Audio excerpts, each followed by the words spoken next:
Assalamualaikum warahmatullahi wabarakatuh. Perkenalkan, nama saya Munawir Edi Sopyan, NIM 2020 A1H057, Prodi PGSD, kelas 2B. Di sini saya akan mereview tentang anti korupsi. Langsung saja.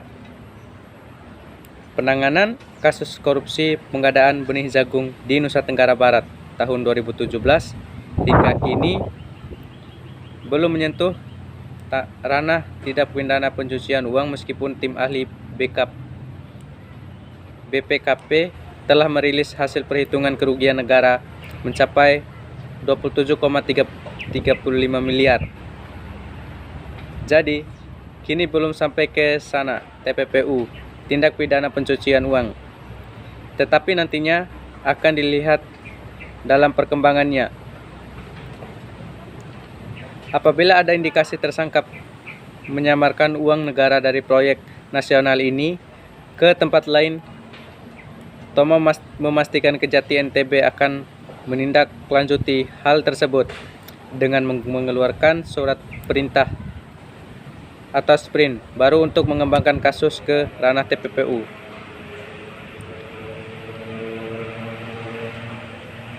Kalau ada indikasi TPPU, kenapa tidak? Tetapi sebenarnya itu ungkap TPPU serba sulit kalau tidak ada pengakuan awalnya, kecuali kita lihat ada transaksi, tetapi ini kan belum ada.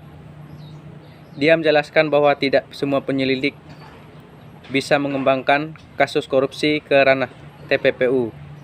Penyidik harus tetap mengantongi adanya bukti permulaan yang cukup terkait indikasi pencucian uang hasil korupsi.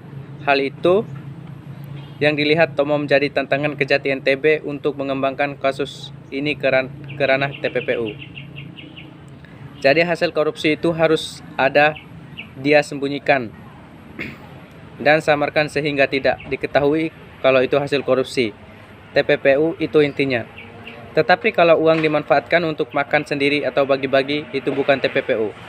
Badan Pengawasan Keuangan dan Pembangunan BKKB perwakilan NTB merilis kerugian negara yang nilainya mencapai Rp 27,35 miliar dengan kalkulasi dari PT Sinta Agro Mandiri atau SAM Rp 15,43 miliar dan Rp 11,92 miliar dari PT Wahana Banu Sejahtera WBS.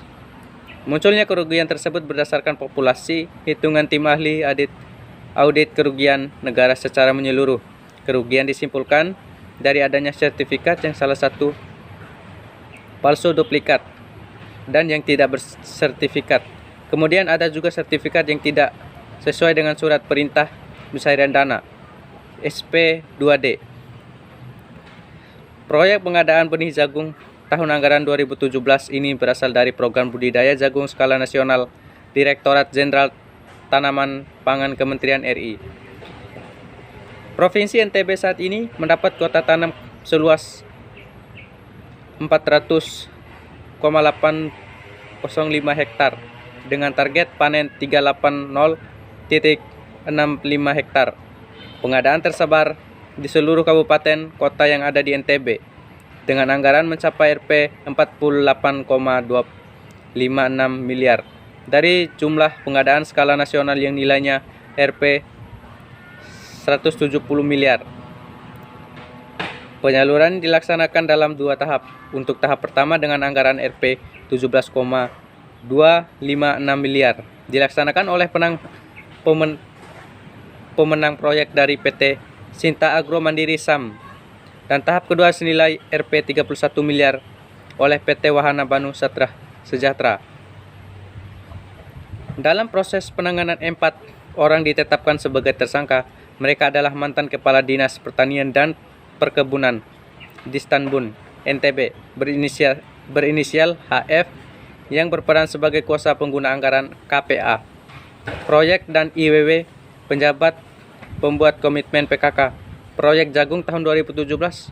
Selanjutnya 2 orang dari pihak perusahaan penyedia benih, yakni Direktur PT PBS berinisial LIH dan Direktur PT SAM berinisial AP. Dengan dugaan telah melakukan pemufakatan jahat dalam proyek nasional. Ini keempatnya dikenakan pasal 2 ayat 1 junto pasal 18 Undang-Undang Pemberantas Tindak Pidana Korupsi, jo pasal 55 ayat 1 ke 1 KUHP dan atau pasal 3 jo pasal 18 Undang-Undang Pemberantasan Tindak Korupsi Pidana Korupsi, jo pasal 55 ayat 1 ke 1 KUHP. Tanggapan saya, dalam kasus ini Kejati NTB sudah menemukan indikasi korupsi seperti yang diatur dan diancam dalam pasal 2 dan atau pasal 3 Undang-Undang RI nomor 20 atau 2001 tentang perubahan atas Undang-Undang RI nomor 31 tahun 1999 tentang pemberantasan tindak pidana korupsi junto pasal 55 ayat 1 ke 1 KUHP. Indikasi tersebut tidak sesuai spesifikasi benih yang dianjurkan para kelompok tani. Indikasi tersebut meskipun bersertifikat tetapi sebagian besar tidak memenuhi syarat teknis. Bahkan menurut hasil temuan Balai Pengawasan dan Sertifikasi Benih Pertanian BPSBP NTB ada 198 ton benih jagung dan dikembalikan warga karena rusak. Munculnya temuan itu pun menjadi dasar tim Satuan Tugas Khusus Satgasus Penanganan dan Penyelesaian Perkara Tindak Pidana Korupsi P3T Paka Kejagung RI melakukan pengumpulan data dan bahan keterangan. Sekian dari saya. Wassalamualaikum warahmatullahi wabarakatuh.